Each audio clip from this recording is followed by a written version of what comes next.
అందరికీ నమస్కారం. శ్రీ మాత్రే నమః. ఓం నమ శివాయ. ఓం శ్రీ సాయిరామ్. మే 3వ తారీఖు శనివారం రోజున మేషరాశి వారికి అంటే వీరి లైఫ్లో నెంబర్ 1 వ్యక్తిగా ఎదగబోతున్నారు. ఒక అదృష్టం అనేది ఈ సమయంలో మిమ్మల్ని వెంటాడుతూ ఉంది. అంటే ఇదివరకు మీరు ఏవైతే కష్టాలు దరిద్రాలు పడ్డారో అవన్నీ కూడా తొలగిపోయి మీరు ఏవైతే లక్ష్యాలను గోల్స్ పెట్టుకొని ఉన్నారో అవన్నీ ఈ సమయంలో పూర్తిగా మీ వశం కాబోతున్నాయి. మీరు పెట్టుకున్నటువంటి లక్ష్యాలు ఏవైతే ఉన్నాయో ఖచ్చితంగా వాటిని మీరు ఈ సమయంలో అందుకోబోతున్నారని గుర్తుపెట్టుకోండి. అయితే మేషరాశి వారికి మే 3వ తారీఖు శనివారం రోజున ఏ విధంగా ఉంది, వీరు ఎదగడానికి సహాయపడే దైవం ఎవరు, దానితో పాటు వీరికి గ్రహాలన్నీ కూడా అనుకూలంగా ఉన్నాయా, నక్షత్ర బలం ఏ విధంగా ఉంది అనేటువంటి అంశాలను ఈ వీడియోలో తెలుసుకుందాం. వీడియోని ఎక్కడ కూడా స్కిప్ చేయకుండా చివరి వరకు చూడండి.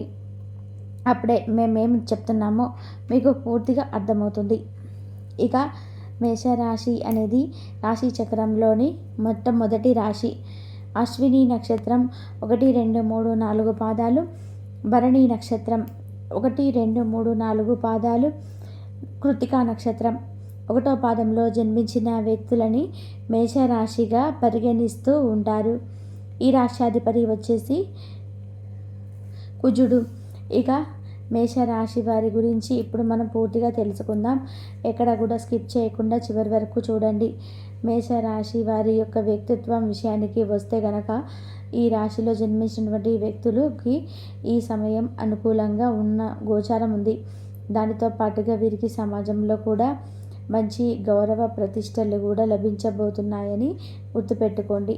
అలానే ఈ రాశిలో జన్మించినటువంటి వారికి గౌరవ ప్రతిష్టలతో పాటు సమాజంలో మంచి పేరు ప్రతిష్ట గుర్తింపుతో పాటు మీరు కొంతమంది మేషరాశిలో జన్మించడం కొంతమంది ఆడవారికి కొంత చిరాకుగా ఉండవచ్చు. ఈరోజు ఎలా గడుస్తుందో తెలియకపోవచ్చు. దానితో పాటుగా కొన్ని చిన్న చిన్న గొడవలు, ఇంట్లో చిన్న చిన్న సమస్యలు కూడా ఉండే అవకాశం అయితే ఉంది. దానిని ధైర్యంగా ఎదుర్కోండి. మనసు బాగోలేకపోవడం, అలాగే మీరు ఏం చేసినారో కూడా మీకే అర్థం కాకపోవడం, ఇలా కొన్ని చిన్న చిన్న సమస్యలు వచ్చే అవకాశం అయితే కనిపిస్తుంది. మాటను మాత్రం ఈ సమయంలో అదుపులో పెట్టుకోండి. ఎవరైనా మిమ్మల్ని కావాలని రెచ్చగొట్టి మిమ్మల్ని సమాజంలో చెడు చేయాలని చెప్పి చూసి మీకు ఏదైనా ఒక రూపంలో చెడుని తలపెట్టాలని చెప్పి చూసినా సరే మీరు ఏమాత్రం కూడా వారి రెచ్చిపోకూడదు. వారితో రెచ్చగొట్టారు కదా అని చెప్పేసి మీరు అస్సలు కూడా రెచ్చిపోకూడదు. దానితో పాటుగా మీకు కష్టపడితే మాత్రం ప్రతిఫలం అనేది అద్భుతంగా ఉంటుంది. కష్టానికి తగినటువంటి ప్రతిఫలం అయితే మీకు ఈ సమయంలో ఉంటుందని చెప్పుకోవచ్చు. అంతేకాదు మరెన్నో అవకాశాలు మీ ముందుకు కూడా రాబోతున్నాయి. మంచి మంచి అవకాశాలు కూడా రాబోతున్నాయి. ఈ సమయంలో కొద్దిగా కష్టపడితే ఎక్కువ ఆ ప్రతిఫలాన్ని పొందే అవకాశం కూడా ఈ రాశి వారికి కనిపిస్తూ ఉంది. ఫ్యూచర్లో మీరు ధనవంతులయ్యే యోగం అయితే ఉంది. ఒకవేళ ఇన్వెస్ట్మెంట్ చేయాలని ఫ్యూచర్ ప్లాన్స్ కోసం అనుకుంటే కనుక ఇళ్ళపైన స్థలాలపైన కానీ ఇన్వెస్ట్మెంట్ చేయండి. అది మీ యొక్క దశను మారుస్తుంది. ఫ్యూచర్లో రాబోయే రోజులలో మీకు ధనవంతులయ్యేటువంటి యోగం కూడా ఉంటుందని చెప్పుకోవచ్చు. లాభదాయకమైనటువంటి జీవితాన్ని కూడా గడపబోతున్నారు అని గుర్తుపెట్టుకోండి. అనుక్షణం కూడా దైవం మీ వెంటే ఉంటుంది. ఈ సమయంలో దైవానుగ్రహం అయితే మీకు తప్పకుండా అలా ఈ యొక్క మేషరాశిలో జన్మించినటువంటి వ్యక్తులకి దైవం యొక్క అనుగ్రహంతో కోరుకున్న ఫలితాలను పొందబోతున్నారు. ఒంటరిగా ఉండేటువంటి మేషరాశి వారికి ఒక వ్యక్తి పరిచయం అవుతారు. వారి రాకతో మీ జీవితం మారబోతుంది. అత్యంత ఉన్నతమైనటువంటి స్థాయికి ఎదిగేటువంటి సమయం అని ఇదని చెప్పుకోవచ్చు. అలానే ఈ సమయంలో మీకు ఎప్పటి నుంచో ఉన్నటువంటి ఒక చిన్న స్నేహితులు ఎవరైతే ఉన్నారో వారి మధ్యలో ఇప్పుడు మీకు గ్యాప్ రావడం జరుగుతుంది. మీరు మధ్యలో విడిపోవడం అయితే జరుగుతుంది. అలాంటి ఒక చిన్ననాటి స్నేహితులను కలుసుకోవడం కానీ లేదు మీ యొక్క ఫ్రెండ్ మీ నుంచి సహాయం కోరటం కానీ జరుగుతుంది. అయితే అది ధనపరమైనటువంటి సహాయమై ఉండవచ్చు. మీ యొక్క ప్రాణ స్నేహితులు, మీరు నమ్మినటువంటి వ్యక్తులు, వారి గురించి మీకు ఇప్పుడు పూర్తిగా నమ్మకం ఉంది, పూర్తిగా తెలుసుకో అనుకున్న వాళ్ళు మాత్రమే దాని సహాయం చేయడానికి ముందుకు రండి. అంతే తప్ప వారిపైన నమ్మకం లేకపోయినా, ఎవరు ఏంటో తెలియకపోయినా, ఎవరికి పడితే వారికి డబ్బు సహాయాన్ని మాత్రం చేయవద్దు.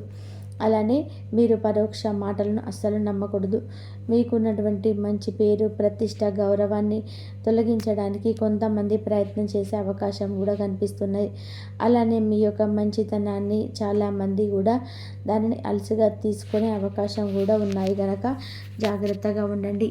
అంటే మంచిగా ఉండేటువంటి వ్యక్తులు మీరు చాలా మంచివారు, అమాయకులని చెప్పేసి చాలామంది కూడా దానిని అలసుగా తీసుకున్నటువంటి అవకాశం కూడా కనిపిస్తూ ఉంది. అయితే ఈ రాశిలో జన్మించిన వారు మాత్రం జాగ్రత్తగా ఉండాలి. ఎవరితో ఎలా ఉండాలో తెలుసుకోవాలి. పరోక్ష మాటలను నమ్మకూడదు. కొత్త స్నేహాల పట్ల ఎక్కువగా ప్రేమను పనికిరాదు. అంటే కొత్త స్నేహాలను ఎక్కువగా నమ్మకూడదు. ఎవరితో ఎంతలా ఉండాలో అంతలో మాత్రమే ఉండడానికి ప్రయత్నం చేయండి. మీరు ఎవరితో ఎంత ఉండాలో అంతవరకే ఉంటేనే మీకు మంచిది. ఎందుకంటే మీకు కొంతమంది మీ పక్కనే ఉంటూ మీ యొక్క ఎదుగుదలను ఆపేయడానికి, అడ్డుకోవడానికి ప్రయత్నిస్తూ ఉంటారు. అలానే మీకు మీ యొక్క స్నేహితులు కావచ్చు, బంధువులు కావచ్చు, మీకు సహాయం చేయడం, ఆదుకోవడం, మిమ్మల్ని మంచిగా చూసుకోవడం, ఎదుటి వ్యక్తులు చూసి ఓర్చుకోకపోవడం కావచ్చు. ఈ విషయంలో జాగ్రత్తగా ఉండండి. అయితే మీరు చేసినటువంటి పుణ్యకర్మలు పుణ్యాలు ఏవైతే ఉన్నాయో, దాన ధర్మాలు కావచ్చు, పుణ్యాలు కావచ్చు, అవి మీకు ఈ సమయంలో మంచి ఫలితం ఇస్తుందని చెప్పుకోవచ్చు. అంతేకాదు, మీరు ఈ సమయంలో ఏ పని చేసినా కూడా ఫలితం అయితే అద్భుతంగా ఉంటుంది. మీరు పార్ట్నర్షిప్ మాత్రం అస్సలు పనికిరాదు. ఏదైనా బిజినెస్ స్టార్ట్ చేయాలనుకున్న వాళ్ళు కూడా పార్ట్నర్షిప్గా వెళ్ళాలనుకుంటే మాత్రం అస్సలు పనికిరాదు. అయితే ఈ సమయంలో గ్రహాలు అనేటివి అన్నీ కూడా మీకు అనుకూలిస్తూ ఉన్నాయి. నక్షత్రం యొక్క బలం కూడా అధికంగా ఉంటుంది. నక్షత్ర బలం వల్ల మీకు ఈ సమయం ఉద్యోగ ప్రాప్తి ఉందని చెప్పుకోవచ్చు. అంతేకాకుండా మీరు ఎంతో కాలం నుండి ఎవరికైనా డబ్బుని ఇవ్వమని అడిగితే మాత్రం మళ్ళీ ఇవ్వకపోవడం, ఇలా మీకు మొండి బాకీలుగా తయారవ్వడం ఏదైతే ఉందో అది ఖచ్చితంగా బాకీల నుండి విముక్తిని పొందుతారు. మీకు ఇవ్వాలి అనుకున్న వ్యక్తి ఖచ్చితంగా ఇచ్చి తీరుతారు. అంతేకాకుండా మీరు ఖచ్చితంగా కూడా మునుపటి కంటే కూడా ఈ సమయం చాలా ఆర్థికంగా కూడా కుదుట పడి ఉంటారని చెప్పుకోవచ్చు. మరి కొంతమందికి మాత్రం మేము ఎంత కష్టపడినా ఫలితం లేదు, ఆర్థికంగా మాత్రం అస్సలు కుదుట పడడం లేదు అని ఎవరైతే అనుకుంటూ ఉన్నారో అలాంటి వారికి కూడా దైవం యొక్క అనుగ్రహం అయితే అధికంగా ఉందని చెప్పుకోవచ్చు. ఇలా దైవానుగ్రహంతో మాత్రం ఈ సమయంలో మీరు చాలా ఎత్తుకుతూ ఉన్నారు, చాలా దూసుకుపోతూ ఉన్నారని కూడా చెప్పుకోవచ్చు. ఇలా ఈ సమయంలో దైవం యొక్క అనుగ్రహం అయితే ఉంది కనుక మీరు ఏదైనా బిజినెస్, వ్యాపారం ప్రారంభించారు అన్నా కానీ ఈ సమయం చాలా అనుకూలంగా ఉంది. కాబట్టి మేషరాశి వారికి ఎలా ఉంటుందనేది ఖచ్చితంగా మీరు లైఫ్లో నెంబర్ 1 వ్యక్తిగా ఎదగబోతున్నారు. చాలా టాప్ పొజిషన్లో ఉండబోతున్నారు. ఖచ్చితంగా కొంచెం కష్టపడితే చాలు, కష్టానికి తగినటువంటి ప్రతిఫలం అద్భుతంగా ఉంటుంది. నెంబర్ 1 వ్యక్తిగా ఎదుగుతూ ఉంటారని కూడా చెప్పుకోవచ్చు. ఒక శుభవార్తను వింటారు. ఒక ఇన్విటేషన్ కానీ, ఒక శుభవార్తను కానీ, బంధువుల రాక కానీ సంతోషాన్ని కలిగిస్తుంది. ముఖ్యమైనటువంటి వ్యక్తులను కలుస్తారు. దూర ప్రయాణాలు చేసేటప్పుడు మాత్రం జాగ్రత్తగా పాటించండి. దానితో పాటుగా తూర్పు దిక్కు ప్రయాణాలు బాగా కలిసి వస్తాయి. ఉత్తమమైనటువంటి ఆలోచనలు ఏవైతే ఉన్నాయో అవి కూడా మిమ్మల్ని ఒక స్థాయిలో నిలబెడతాయని చెప్పుకోవచ్చు. మేషరాశి వారికి అనుకూలంగా ఉంటుంది. కానీ మీ మంచి కోరే వారిని దూరం చేసుకునేటువంటి అవకాశాలు కనిపిస్తున్నాయి. ఆ విషయంలో జాగ్రత్తగా ఉండండి. మీ మంచి కోరేవారిని ఎప్పుడు కూడా దూరం చేసుకోవద్దు. కాబట్టి మే 3వ తారీఖు శనివారం రోజున మేషరాశి వారికి ఎలా ఉంటుందనేది మీకు కొత్త స్నేహితులను పొందడానికి సహాయపడతాయి. అలాగే మీ ప్రియమైన వారితో క్యాండిల్ లైట్లో ఆహారాన్ని పంచుకొని తినండి. అనుభవజ్ఞులను కలుస్తారు. వారు మీకు భవిష్యత్తు గురించిన ధోరణిల గురించి వారు చెప్పేది వినండి. మనసును ఎలా నియంత్రణ పెట్టుకోవాలో, సమయం ఎలా సద్వినియోగం చేసుకోవాలో తెలుసుకోండి. ఈరోజు కూడా మీరు ఇలాంటి పనులు చేస్తారు. పక్క అలర్జీల చేష్టలతో మీ టీనేజ్ రోజుల్లో మీ భాగస్వామి మీకు గుర్తు చేయనుంది. ఈరోజు శారీరక ఆరోగ్యం కోసం, ప్రత్యేకించి మానసిక దృఢత్వం కోసం ధ్యానం, యోగా చేయండి. చాలా రోజులుగా రుణాల కోసం ప్రయత్నిస్తున్న మీకు ఈరోజు బాగా కలిసి వస్తుంది. మీ భాగస్వాములు ఆసరాగా సహాయకరంగా ఉంటారు. మీ ప్రేమ జీవనం వివాహ ప్రస్థానంతో జీవితకాలం బంధం కావచ్చు.